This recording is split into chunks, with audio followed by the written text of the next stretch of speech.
Oh, hello everyone. Hey, it is Shooter. Hey, we're going to do a market recap and probably cover more charts than I want to. Oh, goodness gracious. It seems like I'm always playing catch up lately, but hey, that's what it is. So, hey, at the end of our presentation, please review our disclosures. Now, I'm going to start with crypto here. Crisco. Yeah, right. You can tell what's on my mind. So, hey, we are really pushing here. I mean, we're confirming on RSI on this last leg. So, at least one more higher high. I wouldn't be surprised if we put in another candle, we get up to the 50% back at 49. I mean, we're now saying the count says 45, but we really are pushing. I mean, pushing. So that's my thought. All right, now I wanted to drill down on GBTC because I think it's waning here at the 50% back at 36.40 fixed. It's waning, so we're going to break a little lower and head maybe towards 37 now. Boy, I was a little early on exiting those, but hey, it's what it is. So looking at Ethereum, we're pushing a little bit. Minor wave at 23.54 is next, and our wave 4 back test is about 22.07, and then we should head towards our primary wave 3 around 277, 783.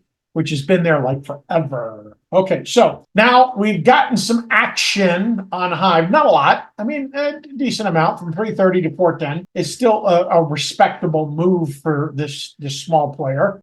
So we're looking for 1162 on our cycle wave 2 as we head towards 50% back of this leg. So that is our thought.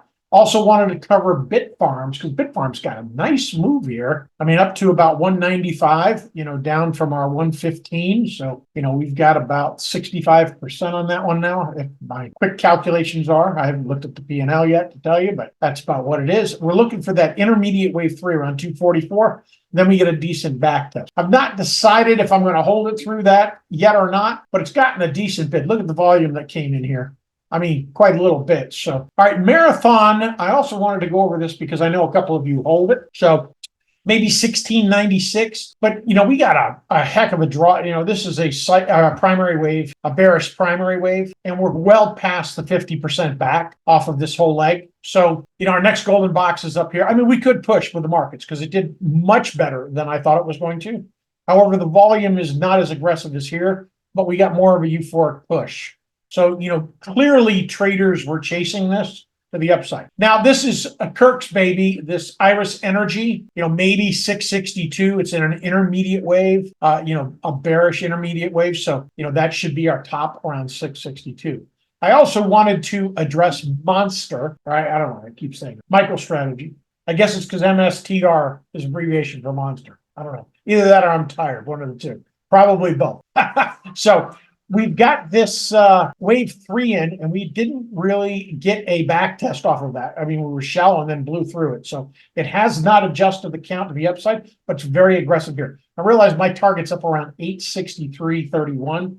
I do not have a position of MSTR in MicroStrategies, but to be very candid with you, I sure wish I do at this point. But hey, it's what it is. We chose our marks, and that's what we ran with. All right, let's jump over to the dollar. Really haven't broken down, but doesn't look like we're going to break out right now. Just going to the monthly, it's an inside month. So, that usually indicates a directional change. So we might get more of a push to the upside. I just wanted to point that out. I wanted to look on the larger time frame so we could get a visual on that. All right, looking at the S&P, we're up in this 2021 above this resistance band at 453. Now, outside of that, we do have one more off number up there around 459.19, which was our 2012 resistance off number. So, we went right to that line. Notice and we rejected price there a little bit. So I don't know, we might roll over here and back test, this gap fill. I mean, we got this whole gap here that needs to be filled, and it looks like it could potentially do that. I don't have any other catalyst in my mind outside of just, what the tape looks like and what the count looks like. Whatever we get on this back test, then we head towards our wave 3 around 485. So we do have significant upside on the S&P here. All right, looking at the NASDAQ, we put in a new high, and we've now rolled below that breakout line, and we are overshooting. Matter of fact, just wanted to update that count. Nothing really has changed except for our primary wave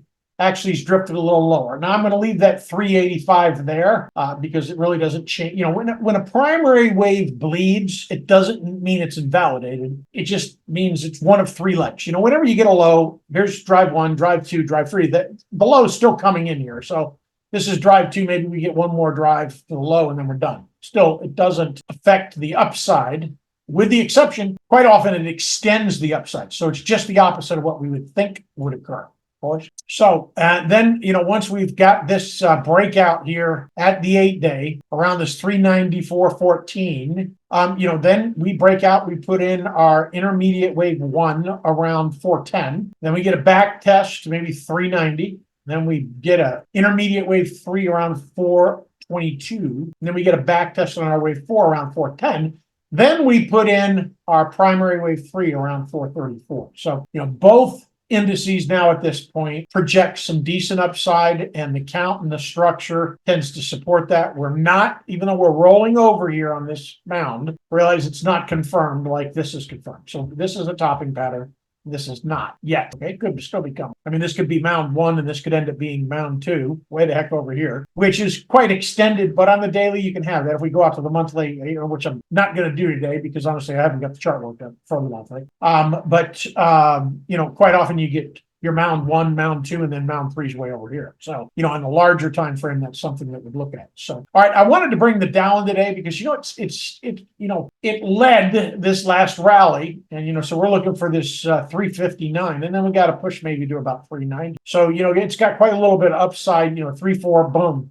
And then we get look at the drawdown on this back down to our primary wave 4 after we put in that primary wave 3. So it'll be a pretty aggressive flush. RSI, is confirming. So, so what are we looking for? At least one more high, a higher high in price, and a lower high in RSI, which will probably come in somewhere around here, late December, first week of January, second week of January, something like that. All right, looking at the Russells now, lackluster day compared to the fact that we got a nice rally here. I would not be surprised if we come back and test this trend support, which is going to come in here, get a push, 175.32. So I would not be surprised if we get back down there. That's just my thought there. TLT. Look at the daily. What a pop. Just we're pushing. Count says 99. We got jumped stuck our foot in some Junes, 100 calls. Just my toes, And a lot of the reasons is we broke above this August 2003 resistance, which tells me that this 8-day probably holds as support. So this probably was our bottom. However, until the count changes, I'm still trying to work within the guardrails, as I call it, because, sometimes you just don't know exactly where you are. But I'm fairly confident that we could flip to the bullish side here, especially with this kind of a push and that data that we got out today as far as inflation, jobs, etc. So, all right, want to jump and look at stocks. Just look at some sector ETFs, very, very bullish look to me. Count says about 682.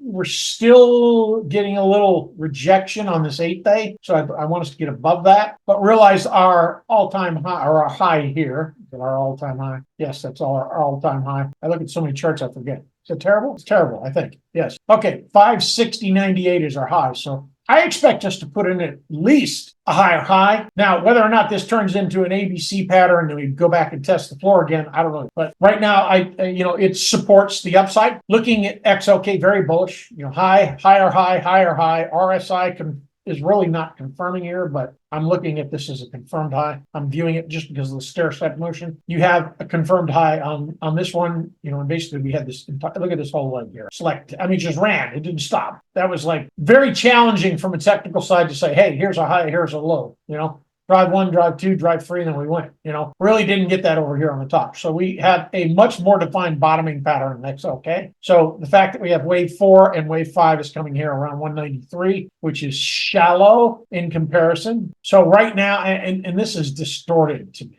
really is, because it's leaving this entire leg out in the count. It's distorted to me. So this I look at as a leading diagonal, and that includes this leg or an ending diagonal, and that puts us in at 214. We have a decent drawdown. However, it could get much broader. And then we come back and test this and do something like that, here as well. But still, short-term, XLK is bullish. So let's look at XLY. Now, we haven't broken above the gap fill. So, we're still, it looks constructive to me to the upside. XLU, now we're starting to see some sells coming in here. Not aggressively, though, but we definitely don't have flow going into it. We pushed on the candle and then it just came off after the news today. So, and that's pretty much what I wanted to cover today, with the exception of 401ks. I knew there was something else I wanted to cover and that I prepped. All right. So we're just going to be quick here. BWX, Spider Bloomberg International, our intermediate wave 4 is in. We're heading for our 5 at about 19. So that is a bearish look. If you're holding covered calls, possibly, or trimming. SPGP, Invesco S&P 500 GARP ETF. Now we're heading towards the breakout line right around 96.18. Primary wave 3 is up there around 110.97. So, it should overshoot our 50% back box that I have marked there. OMFL, Invesco's Russell's 100 Dynamic, where they have the exact same look. I didn't realize that, so I just looked. So got our breakout line at 50.73, then our intermediate wave 3 is coming around 62, then we get a decent back test. So once we get the breakout, we should have a nice little push here. This is one I probably would come in with at the money calls, right in the money, 48, 49, 50s, depending on what's there. I've looked. Because once this rolls out, and you should do about 90 days out, give yourself at least 6 weeks right at the money and use the monthly option plan, that I laid out a couple of weeks back, where basically you're buying 2 months out and you look for 6 weeks in, and that Thursday you're rolling out of it then and just buying something else right in the money, depending on where our count is to the downside. So of course, if we push up here and we get to our 62, you don't want to roll until we put in our 4. So you want to follow the staircase up. Same thing on the opposite side if we were to go taking shorts. So, all right, looking at RWJ, bearish look here. Counts suggest we're going down to 27. Maybe covered calls. I'd be more than likely to trim with this. So it looks like small caps are going to roll over. Just jumping back to IWM, just realize this 3 right here was a corrective leg to the downside. It doesn't mean that manifests. We're seeing a lot of counts flip back and forth with the volume we have coming in and the rotation now, and the breadth is getting better. But that does not mean that they're going to hold. So something like the small cap 600 might be one that rolls over, and the count supports that. All right, so looking at ICLN, iShares Global Clean Energy, still looks bearish to me. We got our intermediate wave war around 1523. So, position size and how much of this you want to hold until this, because honestly, I think it's an interest rate issue, just like solar is an interest rate issue, just like American Tower is an interest rate issue. They own too many assets where they had 0% financing. And we got a little exuberant about their profit margin. Now, as those profit margins start getting a little skinnier, it may only be 1, 2, 3, 5%, depending on the stock, but it's going to start weighing on price at some point in the next couple of quarters. And, so just consider your position size. I know Kirk likes clean energy and, he's probably right.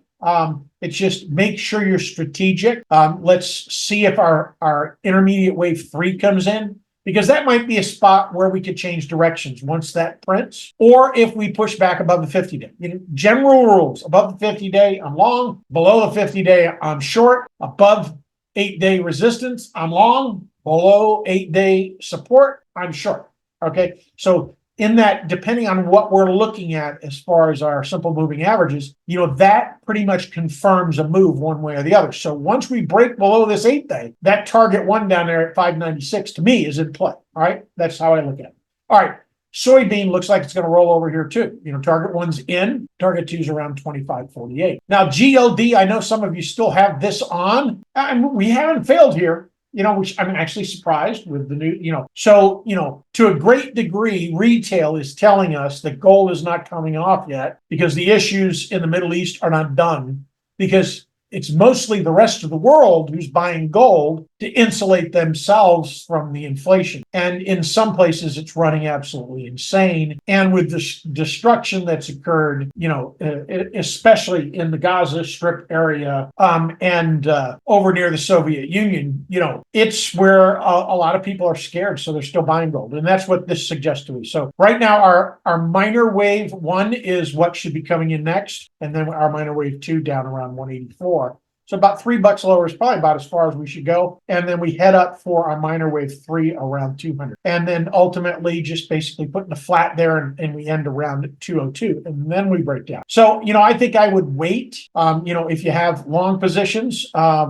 and see what happens around 193 and then decide whether I was going to hold it any further or not. That would be my thought. Now, Vanguard FTSE Pacific ETF. Now, this thing actually recovered pretty well. The count flipped north. It was bearish last week or the week before, one of the two. Right now, it's targeting 88. Now, we're in the middle of nowhere. Let me just say that. We're right at the August 27 resistance off number, and we've been sticking there. We've been sticking there, fails, then get above it, got rejected, broke down. No support here. That's what I want to point out. No support. Really no support here either. So it might be in middle ground, but it's not working well for support. So I don't think we can look for that. And we really haven't sliced, broke above it, rejected it, broke above it, rejected again. So this push either gets us up and out or we roll back over. And that's what the count sort of suggests. Or the history of the count and the fact that we're flipping back and forth also suggests that as well. So looking at the iShares Asia 50 ETF A1A, just still in this flat, as long as that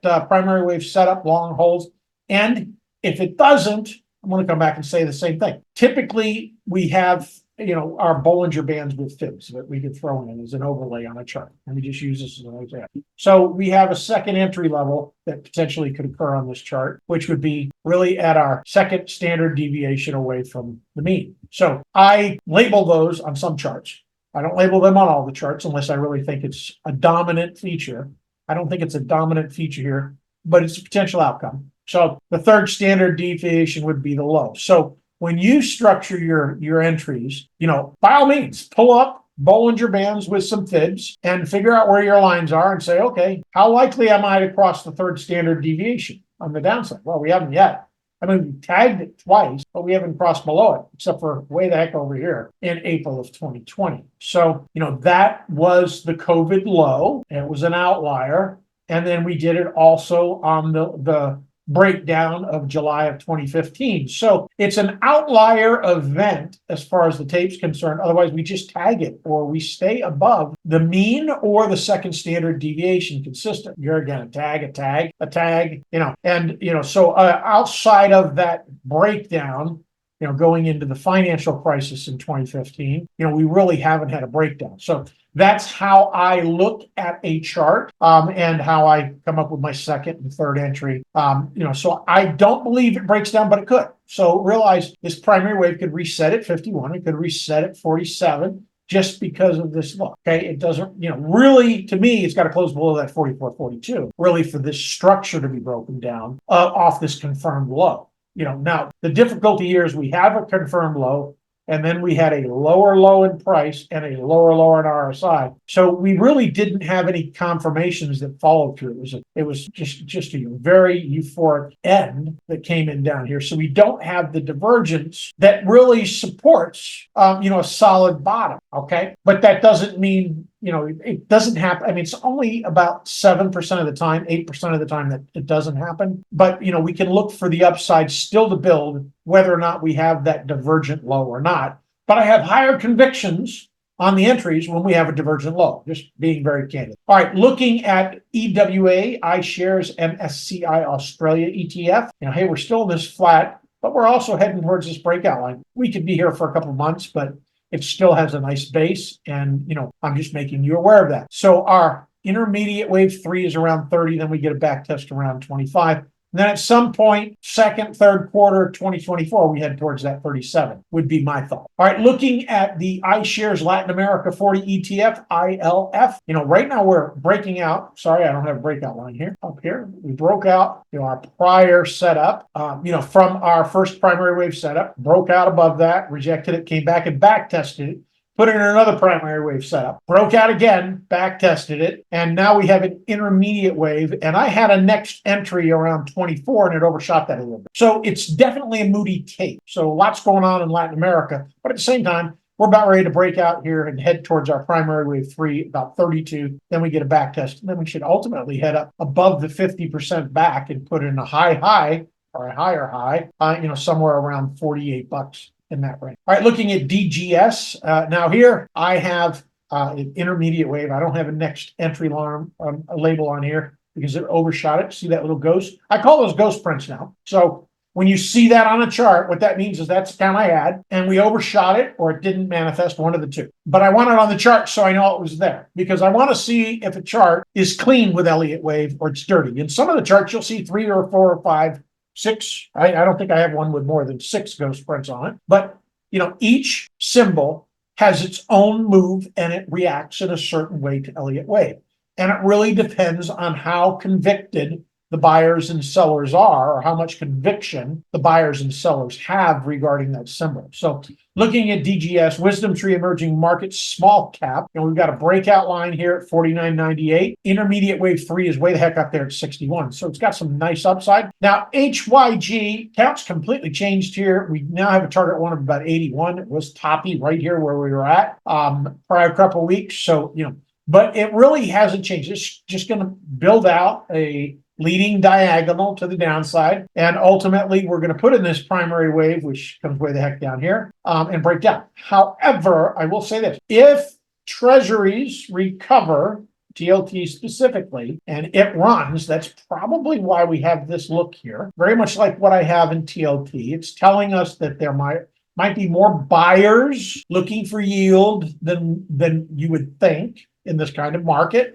because there's just a crap load of money on the sidelines still. And when they decide they want to buy, they're just so much bigger than we are, they can move the tape. So, okay, now I put on airplane mode so we won't have another distraction, though we're just about done. All right, so, once we put in that 2, you come around 81.38, we should put in this minor wave 3 around 61, get a decent bounce to about 65, and then maybe 57, which is our intermediate wave 3. Then we put in our 4. So it's just going to chop around here for a while until it finds a bottom. So let's look at IGIB, iShares Trust 5 10-year investment grade. Structurally, again, forgive me, I don't have a breakout line on this one either. We only have our daily trigger, just crossed on the weekly. So technically, we are above our breakout line at that 49.61, putting in our primary wave 1, primary wave 2. Not clean, it's shooting, so we could get another back test, could reset, could come in and say this is a 1, and then we put in a 2 over here. Good. But ultimately, we should head towards that target 1 on our primary wave 3 around 53.92. So, all right, folks. Well, hey, I'm going to end here for the day. Hopefully that wasn't too much. We weren't too long. Great trading. Until next time.